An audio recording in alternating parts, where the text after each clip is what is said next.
Welcome to Uriah Heep, the Magician's Podcast. I'll be covering every studio song the band has recorded and every bonus track that I can find. Each week we'll go over a new song from the beginning to where they are currently, and as they keep adding albums, I'll keep adding shows. Let the deep dive party begin. In the magic garden, some were singing, some were dancing. Hello and welcome to another episode of Uriah Heep, the Magician's Podcast. I am your host, Scott Haskin, and I am here very excited to bring you guys a couple of more seasons of the Magician's Podcast. Here's the thing. The new album is set to come out January 27th. I've got my order in, cannot wait to get it. As soon as I get it, I will start releasing shows. Will not be any earlier than the 27th. I don't imagine I'll have it before then. I might not even have it on that date. So I won't be able to start releasing episodes until I have my copy. I will not listen to it ahead of time. Every single song will be a first time hearing. There is a single out for Save Me Tonight that has been released. There's a video on YouTube. I have not listened to it. I have not watched it. I have shared it. But the reason I haven't is because I want that first time reaction. I thought, you know what I could do? And this really wouldn't be cheating the system at all. What I really could do is watch the video and do a first time reaction off of the video instead. But I won't, because the version that I'm getting is the deluxe CD, and that is available on Amazon already.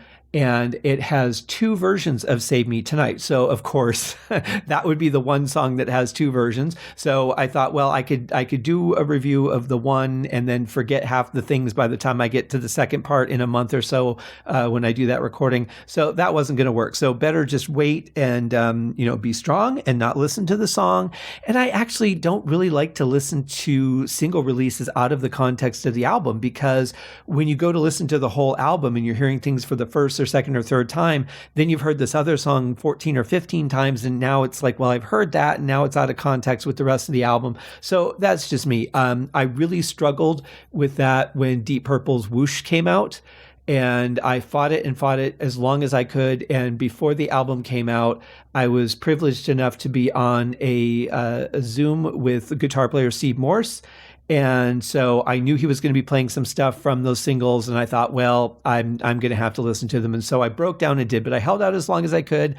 And even now, though, when I go to listen to Whoosh, it's kind of like, yeah, those songs are a little bit separate from the rest of the album. So I don't like to do that. But in any case, that's what you're going to get as far as future episodes of the show. As soon as I have the album, the season will start airing. So keep an eye out for that. In the meantime, I didn't want to jump into the new season kind of cold. I haven't done a show in a few months, and I really felt out of touch with the format because the format of my other podcast is completely different. So I thought, I also didn't want to just spring a new season on you guys and be like, boom, here's the new album review, and then we're done. So I thought, what'd be cool would be to find another season to do to warm up to the new release of the album. And I thought, what haven't I done? And you know what I hadn't done?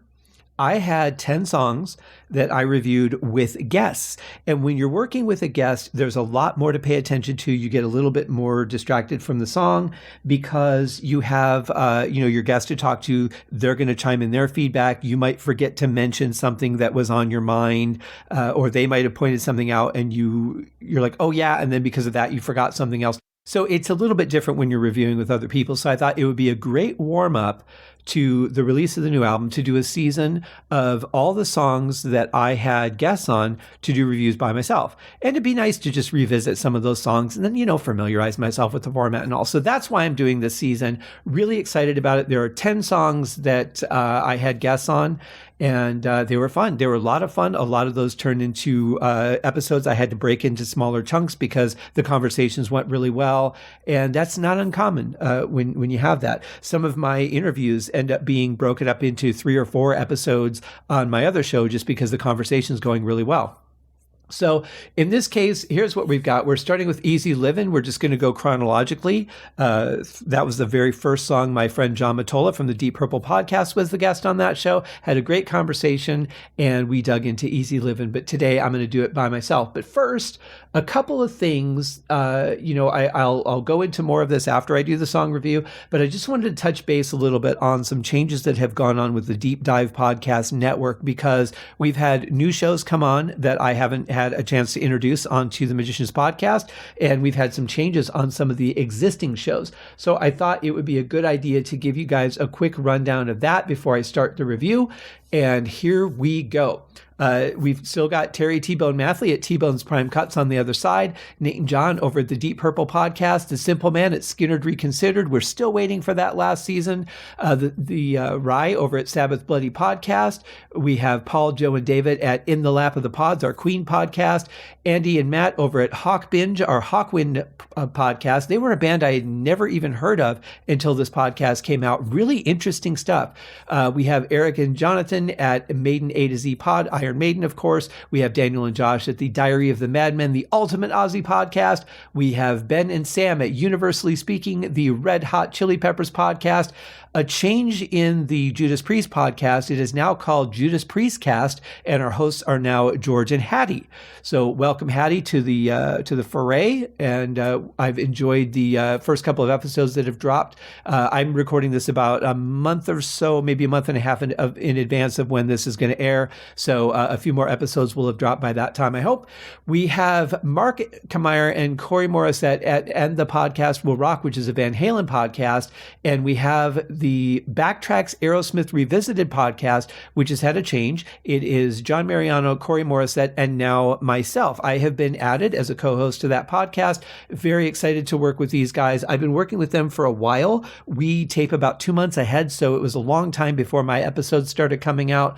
And this taping is actually happening around, I think it's the week that my first guest episode drops, where it was suggested I become a permanent host, and then later that night, that just became a reality. So my episodes have been airing for a couple months, so we're probably around still 2 months ahead of time. But great guys to work with. John and Corey also have their own show, Backtracks Theme Music, where they go over themes from the film industry. And they've done a lot of wonderful shows. I was a guest on that for the You're the Best episode from The Karate Kid. Had a great time with those guys. They're so much fun to hang out with, and I'm very grateful to be a member of Backtracks Aerosmith Revisited. We also have Clay and Rye from Sabbath's Bloody Podcast and Skinnerd Reconsidered have joined up to do a new show, since both of their shows are pretty much done, North by South, where they compare songs from the U.S. and Canada in a very interesting, unique way of doing a podcast. We have Greg and Jonathan at So Far, So Pod, So What, our Megadeth podcast. We have Kevin at the Tom Petty Project, Quinn at And Volume for All, and Sav, Nick, John, and Mark at Rock Roulette Podcast. So lots of additions, lots of changes to the Deep Dive Podcast Network. Of course, I can't go without recommending my friend Brandon at Metallicast and our friends over at GottaHear'Em.all.com, which is well-researched information on bands like Deep Purple, Emerson, Lake and Palmer, Emerson, Lake and Powell, their tour history, lots of interesting tidbits. She's been really busy, so the updates have been a little less frequent as of late, but there's a great, just ton of resources out there, so check that out. Also, I want to tie this into today's episode a little bit, because I do want to talk just a little bit about the new album, Chaos and Colors. There's been a lot of discussion on the boards, and I really try not to get into this. I've talked about that before, but a lot of discussion as to why the album wasn't coming out until January, when it was recorded in June. First of all, there was a couple things. The band was cheated out of their 50th anniversary tour. They had big plans of stuff they wanted to do. They have now been able to start doing those shows over in Europe. Unfortunately, it's been pretty much contained to Europe for various reasons, but that's probably part of the reason that they would have wanted to delay it, because once the album comes out, now they've got to start the tour for that album, and they're going to have to shelve the 50th anniversary. However, they may do some kind of hybrid. I don't know yet. I haven't seen anything on what their plans are for the tour once the January 27th date happens. But I know that they have been doing the tour. It's been amazing. They do like an acoustic set and then a modern set or a more rocky set. It's been really interesting. Been just seeing great reviews of the shows. A really varied set list that's pretty comprehensive, covering their career, and that is really cool. Very well done. I don't think we're going to get to see that here in the States, unfortunately. But you know what? You never know. You never know. There aren't any dates booked yet in the States at all. And I'm hoping that, it won't be too long before we see that. I know that they're booking some summer dates for the festival circuit in Europe, but they could squeeze in a North American tour somewhere in there, or a Japan tour. You never know. But the other issue, and Ace talks about this on his podcast, Ace from Siren Management, who is Uriah Heep's manager and Mick Box's manager as well. He talked about this. There are very few plants that are pressing records these days. I'm talking about physical LPs, vinyl. And of course, because Uriah Heep is a band that's been around for a long time, a lot of their fans are vinyl collectors. As you saw with the Everyday Rocks box set, their first 7 albums were re-released on picture disc. And also, while I'm thinking about that, I do want to point out that there are some box sets available of the Everyday Rocks box set. The only one that is completely sold out is the 3XL. I don't know what the quantities are on the remaining, but I would imagine they're pretty minimal. Also, the Choices 6 CD box set is also available. But if you didn't want to get the Everyday Rocks box set and get all 7 picture discs and the t-shirts and the cards and calendar, if you just wanted certain picture discs, they have 4 that are re-released on limited edition. As far as I could tell, there are still some available. Very Heavy, Very Humble, Salisbury, Demons and Wizards, and The Magician's Birthday, all with beautiful artwork. I've got the picture discs, and on the front side, they're the original covers, and then on the back, some of them have that new restored artwork. But I can tell you that they're very high quality. The records are very thick. They're very well pressed. Absolutely beautiful, stunning artwork. So those are all available on their web store at uriah-heep.com. So make sure that you go and check that out. But anyway, so there's very few pressing plants. And of course, there's a demand for vinyl now that there really hadn't been for a while. So they're kind of scrambling, and they're about 9 months behind in pressing. So that has a lot to do with why there was such a delay. I would have suspected there might have been some kind of delay just based on the 50th anniversary tour. That's just my speculation. I have nothing official on that, but it would make sense.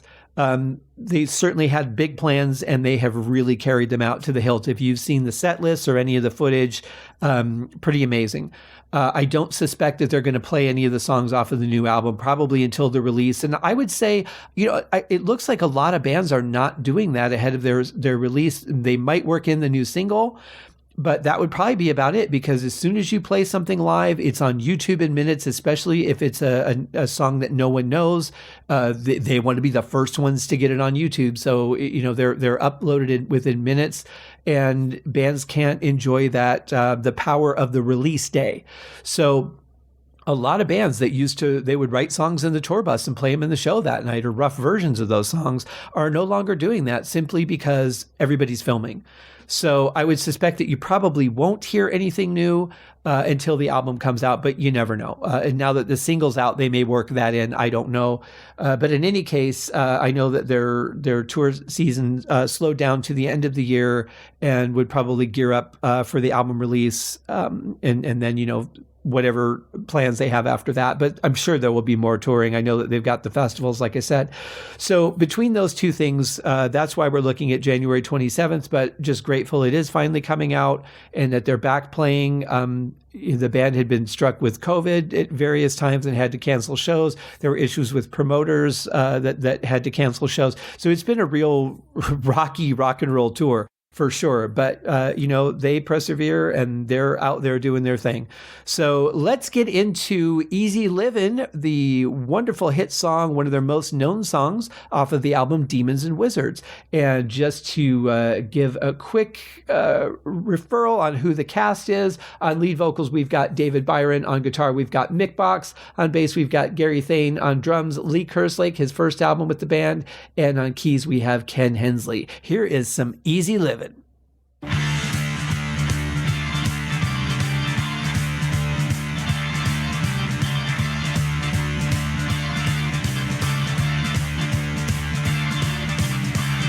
Well, right off the bat, I mean, the first thing that strikes me is just how heavy it is and powerful, right? It's a good up-tempo song. It's not particularly fast, which is great because it's a double shuffle. The faster those are, they're harder to play, unless you're Russell Gilbrook, who seems to just be able to play those at any speed. It's crazy watching him play that stuff.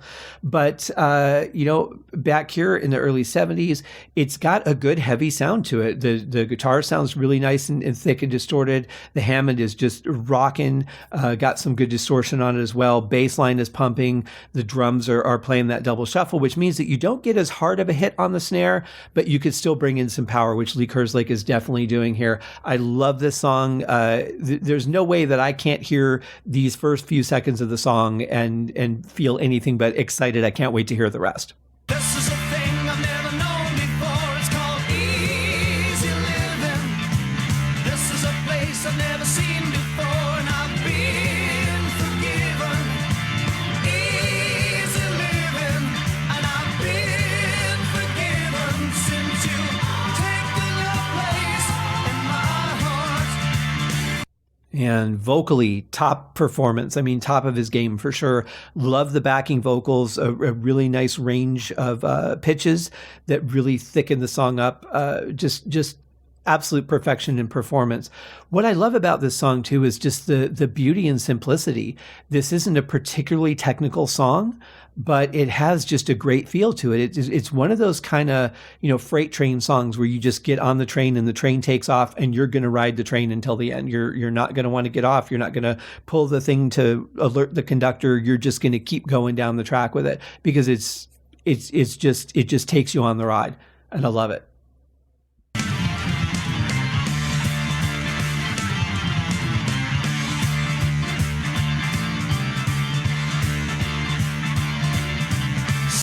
Even the bass line, which was not typical for this era of the band, is pretty straightforward so far.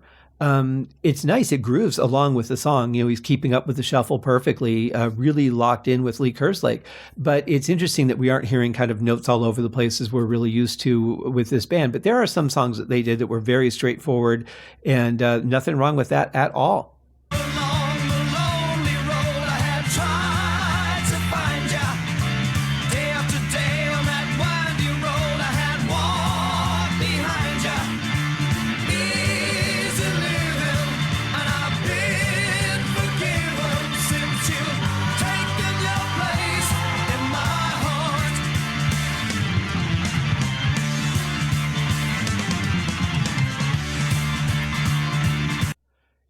Even lyrically, there's a simplicity to this song. It just kind of gets right to the point. It doesn't have to tell a whole huge story. It just kind of gets right there. If I remember right, it was David and Ken were in a cab talking about how people misunderstood their the kind of their level of success and what it was like to live that way. And everybody thought they just had everything handed to them. And that was what started the development of the song. And when I talked to Ken, we talked about how, he doesn't write any music. Like he finishes the story lyrically and then he starts putting the music together to it. And he's always done it that way. So kind of interesting, how just a simple conversation sparks into a song. And that happens so often with creatives that, they could just see something the way that, the sun catches the corner of their eye will bring on an idea or anything. I mean, it can really come from anything. And I love when something really simple and organic can create such a fantastic piece of art like this song. Now, interestingly, this being such a hit song, one thing that's missing from this song that would be very common for radio play songs at this time, and this is a very short song, and you would think that we're about to get it because we're going to hear a guitar slide come in here, but there's no guitar solo in this song, which is interesting. And I've gotten so used to the song, I can't imagine what it would sound like with it, but it was an interesting choice not to have one.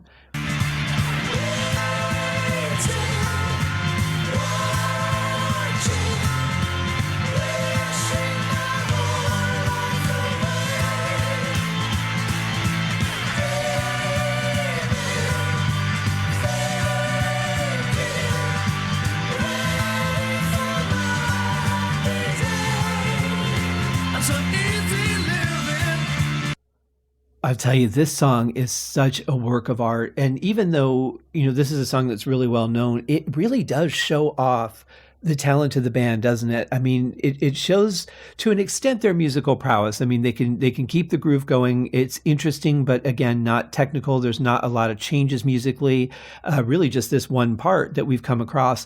But it shows the strength of the band and how heavy they can be at this time.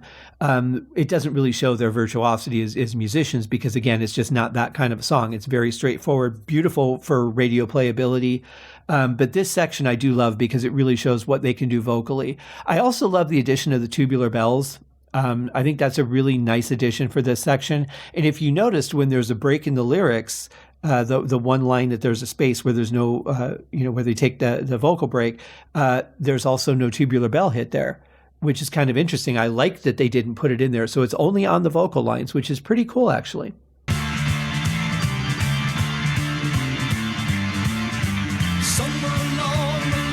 Okay, that was a nice transition on the bass to bring us back into the final verse, which is really a repeat. But I really like that. It's very simple. It's not all over the place. It flows beautifully with the song. Very tastefully done.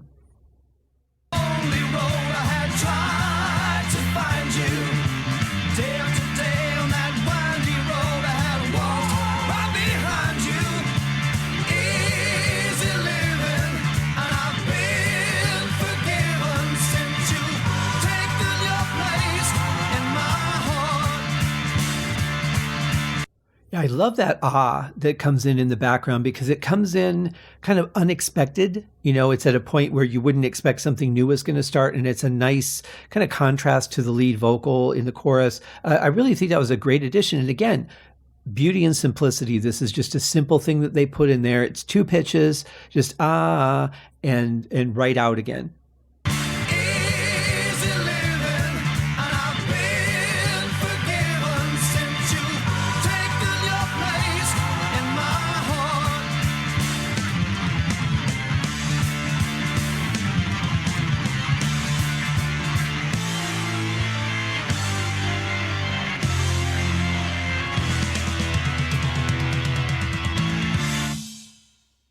Well, there it is. Just that simple. Not even 3 minutes of greatness. Not a lot of changes, but still interesting. I think if the song had gone on any longer, I think there would have had to have been some kind of alternate part or something to switch to keep it interesting. But, with this short of a time, I think it's really perfect the way it is. Not a lot of room for a lot of other things. And again, now that I've just listened to the song, I really can't see a guitar solo fitting in, but I think that's just because I know the song so well and it doesn't have one. So that would be like, if they played it live and threw a guitar solo in somehow, I'd be like, wow, this is really weird because I'm not used to it having one. So it seems out of place. Any major changes like that would be out of place. Certainly could be done. It's a great backing track. To if there were room left for a guitar solo, it would be a great backing track for it. I see maybe more of a keyboard solo, but even with that, I'm just not seeing it. But there's really no lead. It's just the whole band playing together from start to finish until the train comes into the station and you get ready for the next song on the album. But great piece of art. I've always loved this song, and it's really nice to hear it again. It's been a while. It was actually nice after I was done with all the previous seasons of the show. I actually started to get to listen to the band again just as a fan, without analyzing the music or looking into anything, and just being able to kind of shut my mind off and enjoy what I was hearing. And it was really nice to be able to do that. When I went to the NAMM show in California in June of 2022, I decided I was going to do something a little bit different. I loaded everything I had in my library onto my iPod, and I started listening to everything in alphabetical order. Because what tends to happen is you listen to your favorites. If there's a song you don't really know, you might want to skip it just because you want to get to something that and maybe you can sing along with, or you want something that's familiar. So I made it a challenge to just listen to my entire catalog from A to Z. And I'm not in the car enough to actually be able to do that. So I did get to some Uriah Heep songs, though, during that time. And I'm like, wow, it's nice to really just relax and listen to this. I'm really enjoying it. So that was a cool thing for me. And now it's nice to be able to kind of go back to my podcasting seat and listen to this song and really pay attention to a lot of the nuances of it. But some really nice stuff. There's a couple of triplets in there that Ken plays just as it transitions back into the next part. I really like that. I like that bass transition coming back into the final verse. Beautiful backing vocals, nice strong lead vocal, killer sounding instruments like the bass, the drums, everything sounds really good on this song. And it's a great mix on top of it all. I would not change a thing. So, I mean, if I were to rate the song, out of 5 or out of 10, it would have to get top spot, because I don't think there's anything wrong with this at all. Absolutely perfect. So I think all the things that I was going to mention at the end of the show, I ended up mentioning before, because I was afraid I would forget something. So I guess that will be it for this episode. We'll be back on the next episode, back on the regular schedule, guys, Monday, Tuesday, Thursday, and Friday. Wednesday, I do my Haskincast podcast, sometimes on Saturday as well. So the way that that's working, if you're interested, is I'm doing typically album or other reviews on the Wednesday show. And then on the Saturday show, if I'm doing any interviews, that will typically happen on that Saturday. So it is 1 a.m. LA time on Wednesday and noon LA time on Saturday when those shows are released, if there is a Saturday show. In the meantime, come back for the next episode of the Magicians Podcast, where I tackle our next song. Cheers. Thank you for joining me on this episode of Uriah Heep, the Magicians Podcast. If you have enjoyed this show, please consider going over to Apple Podcasts or your favorite podcast outlet, leaving a rating or a review. Be sure to subscribe to make sure that you are notified when new episodes are available. Please be sure to share this podcast with your fellow Uriah Heep enthusiasts and anyone who you think would like Uriah Heep, which should be everyone.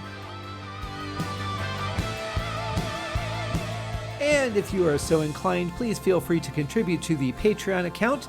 And if you are not a Patreon subscriber, you can also pay through the PayPal link on the website listed in the show links below. I would also like to thank Uriah Heep for their very generous support of the show, and thank you guys for listening. We'll see you in the next episode. Happy days!